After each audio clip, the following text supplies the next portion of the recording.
Hi guys, it's Tamara Kolasarik, one of the coaches here at Social Media College. And in today's video, I'm going to show you how you can set up your audiences within Facebook. Now, before I actually show you in the Ads Manager how to actually set these up, I'm going to cover the 3 key audiences that you can choose from by cutting to a couple of slides that we use in some presentations.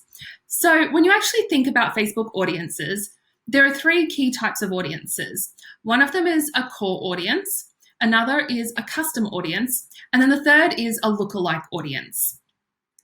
Now, let's go through what each of them mean. So a core audience, these are audiences that you create that are based on demographics. It could be age, it could be gender, location, or interests. So think about if you look at some of our videos that we create where I build ads for the Social Cafe, which is our faux cafe in the middle of Sydney. You'll see that I create our audiences based around location, because if you're bricks and mortar and you serve the local population, you might want to advertise geographically. But you might have an e-commerce store that sells female fashion. So you might build your audience based on gender or even age. You can also build it based on interests. So if you have a tea shop, perhaps, you could target people who have an interest in tea, perhaps. And you could actually mix those together. So you could target females above the age of 45 who like tea based in Sydney, because you might have a high tea shop or cafe or something like that. So you can see you can play around there and create these core audiences. Next, we go to custom audiences. Now, a lot of business owners don't know that they actually are sitting on a lot of custom audiences. You might have collected a whole range of email addresses from your customers, perhaps, or you have a pixel on your website and you didn't realize that you've actually been tracking visitors to your website this whole time. So custom audiences are a list of people who have interacted with you before in some way. So it could be your email subscribers, it could be your website visitors if you have a Facebook pixel on your website. It could be also people who have watched some of your videos. You might have posted some videos on Facebook, and you can actually target people who watch those videos. You can target people who've watched 50% of the video, 75% of the video. It's really that detailed that you can actually find people who have watched your videos in depth. You can also target people who have completed a lead form. Who have engaged with your Facebook page. They might be fans or they might have commented.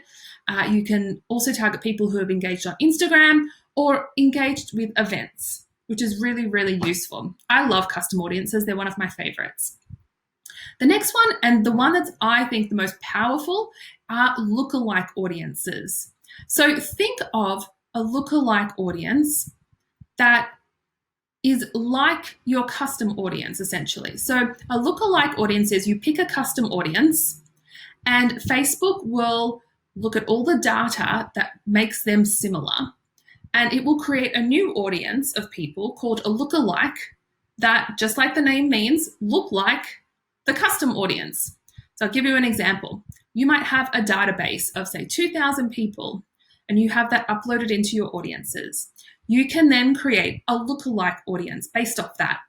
And Facebook has that much data on people that it can find people that have the same similarities.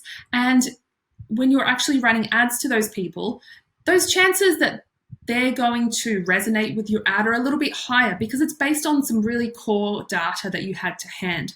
So for me, one of the powerful ones are lookalike audiences, but my favorite's definitely custom, because at some point they've interacted with you before, so they've shown some sort of interest. And then the next slide we just kind of cover, which is, when to use those audiences. So if you think about the ads that you put out and when you're talking to people and what you're talking to people about, you would talk to different audiences in different ways. And so when we look at the advertising funnel, and you have the awareness stage, the consideration stage, and the decision stage, at the awareness stage, people don't necessarily know who you are. They're just starting to get to know you. So you would target people not only who are in your core audience, but also in your lookalike audiences. So this is what we call our cold audiences. These are people who aren't aware of you at this stage. That's why it's the awareness stage. They become aware of you and your offering. So core audiences, over the age of 45 women. Lookalike audiences could be lookalikes based off your database, perhaps, or lookalikes based off your website visitors. they get ads that are in the awareness stage. Then when you retarget and you get to the consideration stage, that's where we focus on custom audiences, because you want those ads to be from people who have expressed an interest essentially in hearing from you. So that custom audience might be people who engaged with your page, or people who engaged on your website. They might have come to visit your website perhaps, or they might have signed up for a lead magnet and now you have their email details. And also in the decision-making phase, that's when you would also use the custom audiences. So now you know the 3 types of audiences. Let's actually go and look at how we might build that in the Ads Manager. And I think the best way to do that is to build a campaign. So here we go in the Ads Manager, and I did that by going up to the top left-hand corner, the menu there, and clicking on Ads Manager. And we're going to, I'm going to delete the one that I've got in here, and I'm going to build this again. It usually just takes a while to delete. So when we build our campaigns, we always start at the campaign level, right? So then we hit Create. And we'll just go through a similar example. I'm going to create a brand awareness campaign because I'm a cafe, a new cafe. I'm just going to scroll down, and I want people to be aware of me. And my campaign name is going to be Free Coffee Offer. I'm going to scroll down. I'm going to ignore these. I'm going to hit Continue. And that's going to take us to the ad set level. Now, if you've watched any of our previous videos, you'll know that the ad set level is what I call the chunky level. It's where all of the information is. It's where we store our audiences. So this is very relevant for this video because this is where we actually create our audiences. So when we look at core audiences, that's essentially what all of this covers. You can build your core audience. Here is where you can look at location. You might want to target everybody in Australia. You might want to target people in different countries, so you can actually start picking different countries. You also might want to narrow it down. So you might want to target people just in Sydney, perhaps, so you can actually target Sydney. The great thing about this little box, people living in or recently in this location, there's a few other options there. People living in this location, people who've recently been in this location, or people traveling in this location. You might wonder, oh, they're kind of the same, but they're really not. I, for instance, as a cafe, might not really care about people recently in this location. I might just want to target people living in this location. I want long-term customers at my cafe, so that might be a better audience selection for me. So really think about who it is that you're trying to target. There's some great targeting capabilities here. Here is where you'd select your age, your gender. You might target men and women, or just men. And then here is where we can add our interests and behaviors and our demographics. So for instance, I might want to target people who have an interest in coffee. There are actually quite a lot of people that have an interest in coffee, or coffee houses, or coffee bean. The great thing about this is you can start typing and Facebook will make a lot of suggestions. Let's just say, I think you can even pick, let's make sure that I pick the right magazine. Yeah, so you can pick magazines, you can pick publications.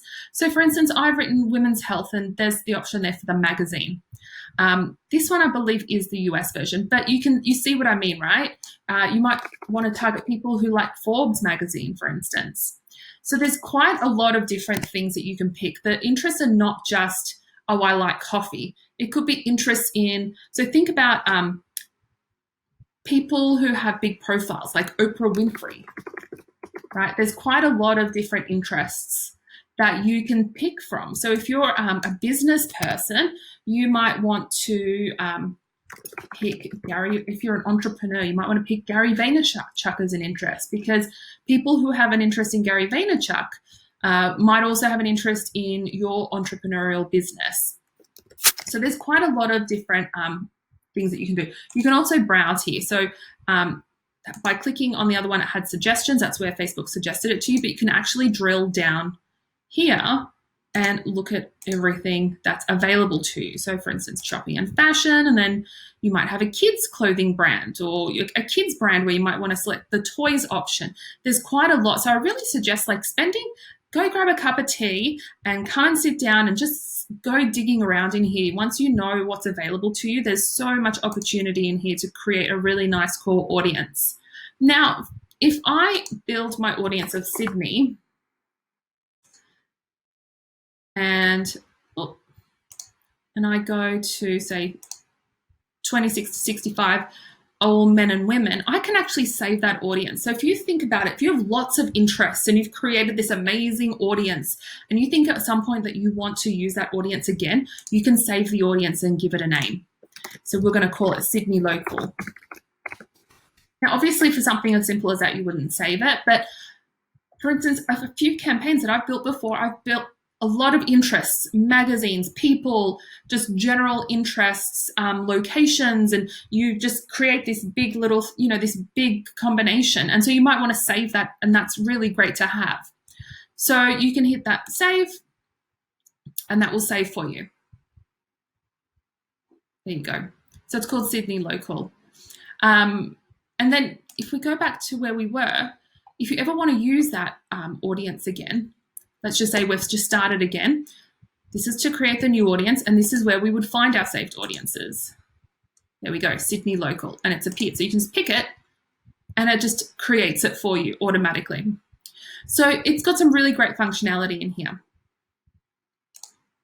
Now, if we're going to go and look at our custom audiences, this is where you'd have to build the audience first. So you'd have to go up into your menu, expand the menu, and head over here to audiences.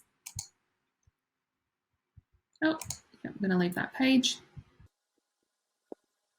And you can see already that because I saved that audience, Facebook has saved that audience into my audiences section, which is perfect. So let's just say I want to create a new audience. I want to create a custom audience of, I'm going to upload my database to the ads manager because I want to advertise to everybody on my email list. All you have to do is head over to that audiences section, make sure your ad account is showing, and then this blue button here, create audience, drop down, and you can create a custom audience and a lookalike audience. Now, I'm just going to show you really quickly. If I hit lookalike audience, it's going to want a custom audience to start with. So I don't have that. So let's start. You have to create the custom audience first before you can create the lookalike. So we're going to create a custom audience. Now, Facebook will really walk you through this, and you can select your sources here. Website, customer list, offline activity, app activity, or the Facebook sources such as someone's watched your video, a lead form, events, Instagram, that sort of thing. We're going to go customer list. And this one's really interesting because you can upload a lot of data fields. First name, last name, date of birth, gender, city, country. The more identifiers that you have, the better Facebook can find that person on Facebook and make that connection. So you do need at least one main identifier, and then you can include some more. Now, there is a template that you would have to have your information on. You can't just upload any file. So that's where you can download that here. You can also import from MailChimp, and there's some formatting guidelines there. And then you would just go through the steps here to upload that list, and then you would connect the data to them. So let's go back to some other options. Website. Now, we don't have a pixel set up for our website, but this is where you would set that up. So if you had your pixel on your website, your pixel would appear here, and you would select all my website visitors for the past 30 days. You can actually go up to 180 days, which is great. And you can give your audience a name. So you would say website visitors 180 days, which is great.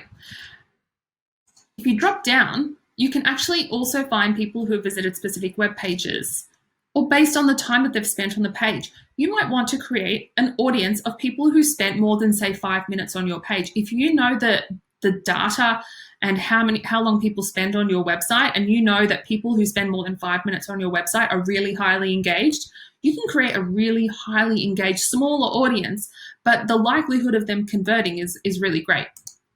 So I'm going to go back there. Let's pick another one.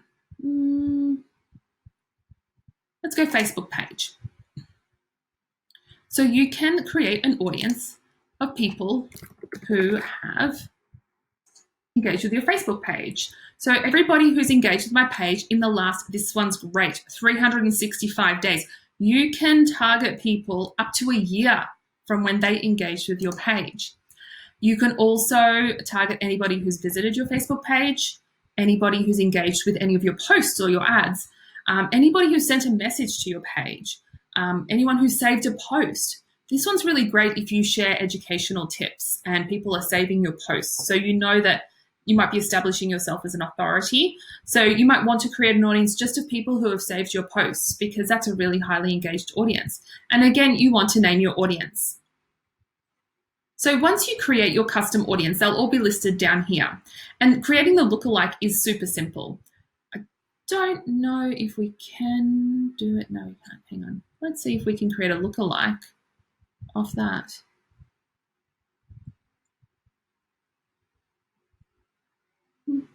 Let's do this.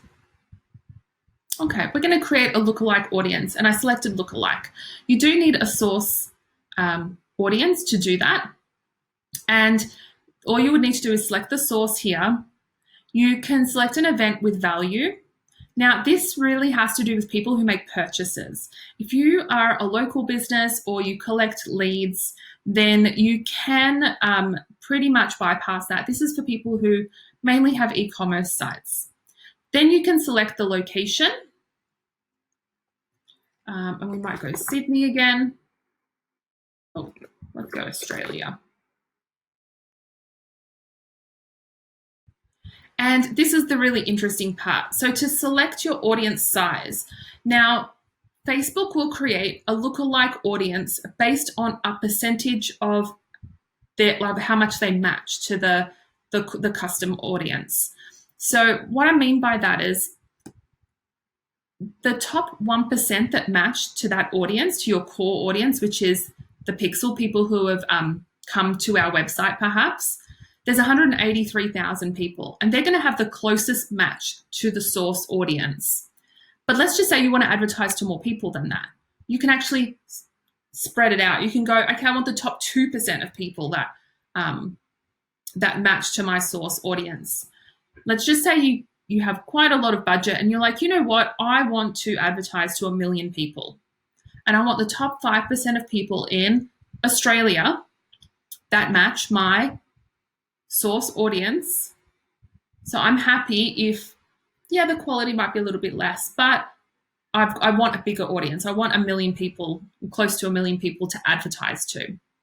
So that's this little option here gives you that ability to be able to control the size of the audience. If you have a smaller budget, you might just want to reduce that size and go, okay, I'm going to stick to that, and I'm going to maybe stick to that 2%.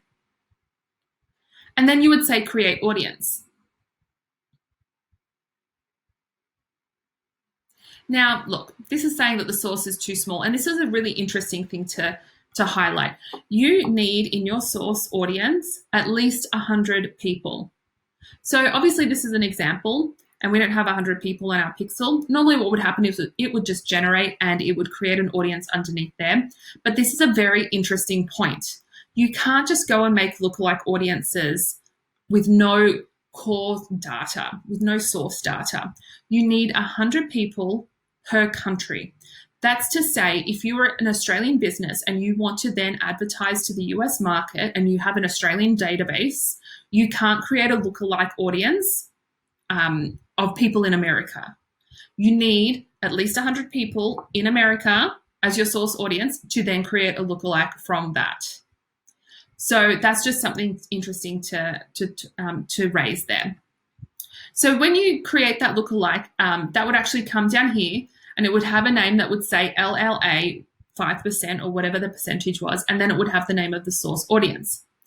And when it comes to actually using that, we're going to come back to our ads manager. We're going to create that campaign again, because this is the other thing. Oh yeah, it'll tell us. Okay, great. I thought I'd have to start from scratch. Always have to make sure you save your work when you're in here, which is why it's super important to pre-prepare everything. You don't want to have to click back out again and come back in again. So we are in our audience section. Now, in order to find your custom audiences, that's what this section's all about. So we're going to go in here, and this is where you would actually find all of your lookalike and your custom audiences. And then you would just select it, and then because you have your custom audience, you just bypass the rest of this, and you go straight to placements and budget, and you continue building your campaign. So there you have it. That is a little tutorial on audiences, the types of audiences, and how you would actually build them in the Ads Manager. If you found this video interesting and you like the hints and tips that we're providing and you want to learn some more about social media marketing, I would really encourage you to subscribe to our YouTube channel for more hints and tips.